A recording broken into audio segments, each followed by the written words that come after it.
Well, I did it. I survived my second snowpocalypse, this time in Texas. We didn't have power for like 5 days, and then as soon as the power came on, our water pipes burst, so we didn't have water for 6 days. So that was great. All the stores were bare, all the toilets were stinky, and I used baby wipes in order to take showers every morning when we were back in our apartment with power.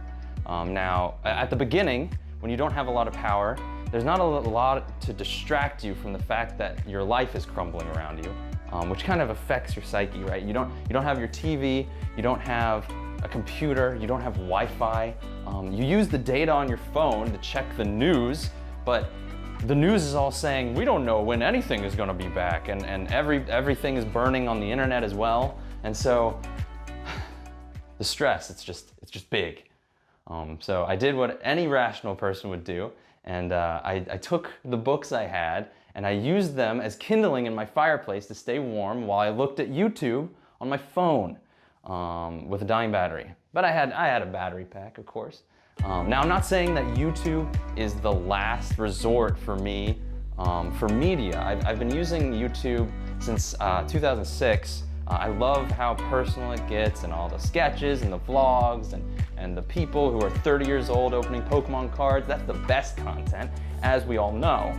But it was definitely just helping me out through that whole time. Now, on YouTube, you have the creative types and people who do art and write stuff. They're all like always have to grapple with the understanding that, like, is the stuff that I'm doing worth it? Is it like providing anything for people, right? You see people suffering in other states and other countries, and you're like, what am I doing here? How can I help these people with my art? I can't, nobody's looking at it, right? When you put yourself up out there at the beginning, nobody's looking at it. So the work you're doing, is it even like worth what I'm doing? Think about it, like, other professions are always providing a service, right? The trash man here, he helps you take the trash out and brings it to the dump. You have plumbers, right? The plumber comes in, he fixes your toilet when it starts leaking. You have doctors, and they fix your booty hole when it starts leaking. You have like people at the Mexican restaurant making your booty hole kind of stop up, you know? I don't know why I keep on focusing on it. But the moral of that is those people are providing services that an artist just doesn't provide physically for people, right? So when you're in that situation, you're sitting in front of your work, you're like, I spent hours on this. How do you justify that? Now, other people might say you're doing it for yourself, which is true, but after a while, it kind of wears on you. You're putting so much time and effort into this stuff that is just, nobody's looking at it, nobody's seeing it. And so for yourself, that's like selfish, and you're not like providing good for the world like everyone else. Well, I guess what I'm trying to say is I have an example that might help. My dad, he's a Lutheran pastor.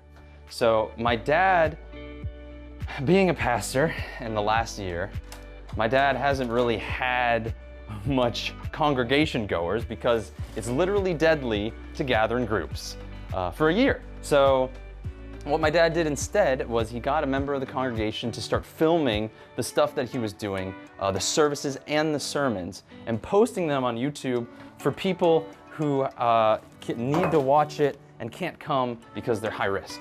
So he was just coming in and coming around, getting filmed and then going home. Now, the amount of people that watch these videos is numbers in the tens. Maybe, actually probably some of them are bots, like Russian bots or something. But he does it because he knows that like 1, 2, maybe 10 people are watching it and getting something from it. Now, not a lot of people are in a good place right now because of what they're doing and what they're not doing, which is being employed. So my dad kind of brings spiritual comfort to them in their time of need. Now, they being tens of people. The point I'm trying to make is that my dad isn't making anything from this. He's not doing this for the money. He's obviously doing it because he loves these people that are in his congregation, and he wants them to have access to the Word and to the person that kind of can describe it in a way that they can understand, which is very, very important. So you have him working hard at that, and not a lot of people are watching, but I think when I think back on the time that I didn't have electricity and I was just wondering if my 20% will let me get through the day, my second night without electricity, the temperature in my apartment was 35 degrees, 35 degrees. And I was wondering if I could sleep there that night without dying. So instead, I bundled up, and for comfort, I watched my dad's sermons.